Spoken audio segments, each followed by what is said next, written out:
vols entre la France et l'Algérie, vers une baisse générale des prix. Les compagnies qui assurent des vols entre la France et l'Algérie se dirigent vers l'application d'une baisse générale sur les prix de leurs billets. La question des prix des billets pour les vols entre la France et l'Algérie est revenue au cœur de l'actualité ces derniers jours.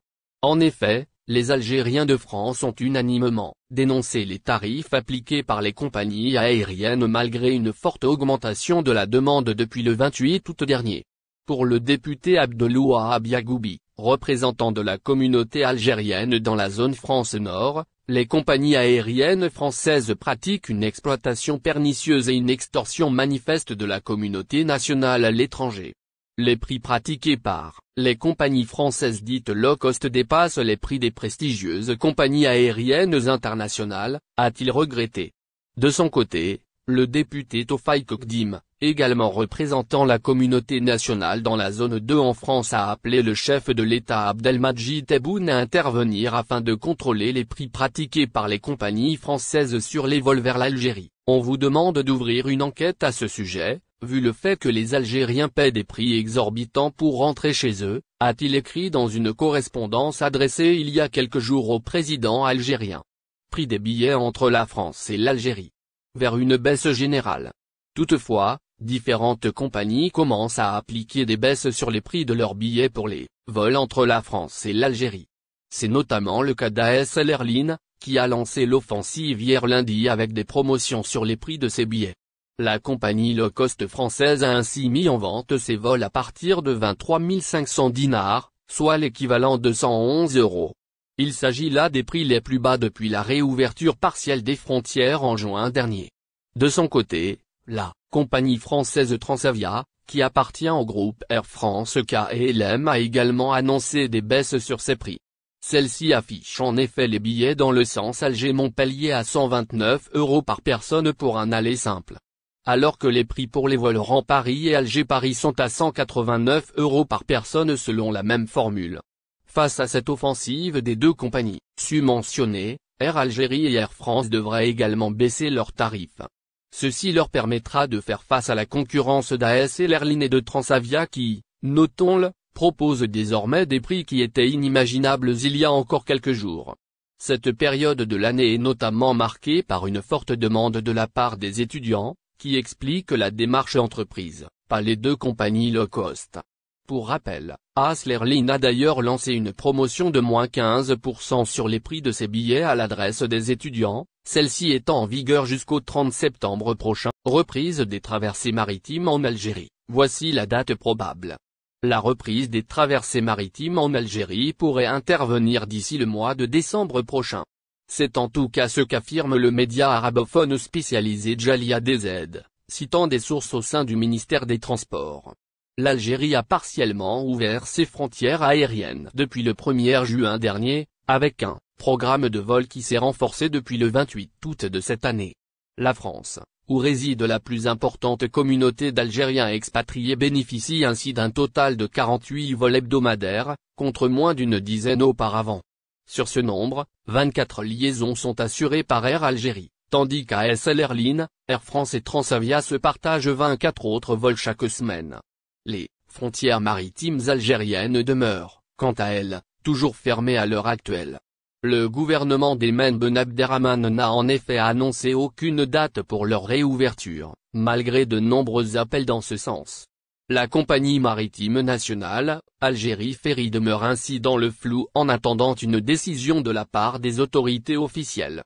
La dite compagnie est, d'ailleurs, touchée de plein fouet par la crise financière induite par l'arrêt de ses activités depuis plus d'une année. En 2020, elle avait déjà subi des pertes de quelques 10 milliards de dinars, selon des chiffres avancés par l'ancien ministre des Transports Lazare Hani. Traversées maritimes en Algérie, vers une reprise en décembre. Toutefois, les traversées maritimes en Algérie pourraient reprendre d'ici le mois de décembre prochain. C'est en tout cas ce qu'affirme le média arabophone spécialisé Jalia DZ, citant des sources au sein du ministère des Transports. Selon le dit média, la reprise des activités d'Algérie Ferry reste intimement liée à la réussite de la récente campagne de vaccination lancée par le gouvernement. Cette dernière, baptisée Big Day, la plus importante de son genre lancé depuis le coup d'envoi officiel de la vaccination anti-coronavirus en Algérie en janvier dernier. Les autorités algériennes tablent ainsi sur la vaccination du plus grand nombre de citoyens. L'objectif de vacciner au moins 20% de la population algérienne a notamment été évoqué par plusieurs spécialistes. Le professeur Riyad Mayaoui, membre du comité scientifique de suivi de la pandémie en Algérie, estime notamment qu'un tel taux pourrait être atteint d'ici le mois de décembre prochain, et permettrait ainsi une reprise progressive des traversées maritimes. Il est d'ailleurs à noter que cette reprise devrait permettre d'atténuer grandement la pression actuelle sur les vols, et entraînera par conséquent une baisse significative des prix des billets d'avion.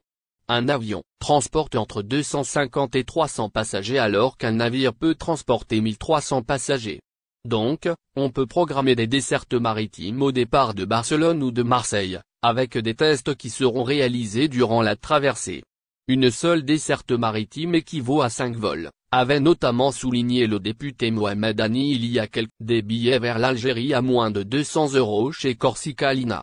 Corsica Lina, l'Algérie à moins de 200 €, faut-il réserver? Malgré l'ajout de nouvelles liaisons aériennes internationales, la demande sur les voyages vers l'Algérie reste très forte, notamment depuis la France. Les candidats au voyage à destination de l'Algérie depuis la France ont le choix entre 4 compagnies aériennes, Air Algérie, Air France, Transavia et As Airlines. Plus de 12 000 sièges sont commercialisés chaque semaine de France vers l'Algérie. Le problème de la disponibilité des billets d'avion ne se pose plus comme avant avec 48 vols chaque semaine entre la France et l'Algérie chez les différentes compagnies aériennes, mais les prix restent élevés et les dessertes sont concentrées sur Paris-Orly et Roissy, Charles de Gaulle. Des billets vers l'Algérie à moins de 200 € chez Corsica Lina. Depuis plusieurs jours, une polémique fait rage notamment dans les réseaux sociaux au sujet des prix des billets. Les voyageurs cherchent la meilleure offre possible pour rentrer en Algérie. En plus des différentes propositions des compagnies aériennes, des internautes s'interrogent sur les offres proposées par les compagnies maritimes. En effet, des billets pour la traversée entre la France et l'Algérie sont disponibles actuellement sur le site de la compagnie maritime de transport Corsica Lina. Cette dernière propose des billets à partir de 198 € pour des traversées en septembre et en octobre. Des offres qui suscitent des interrogations chez des Algériens établis en France. Des internautes se demandent cette semaine si ces traversées sont confirmées, s'ils doivent réserver. Faut-il réserver sur Corsica Lina pour la? N'oubliez pas, abonnez-vous à notre chaîne Info du jour et activez les notifications pour recevoir nos publications en temps réel.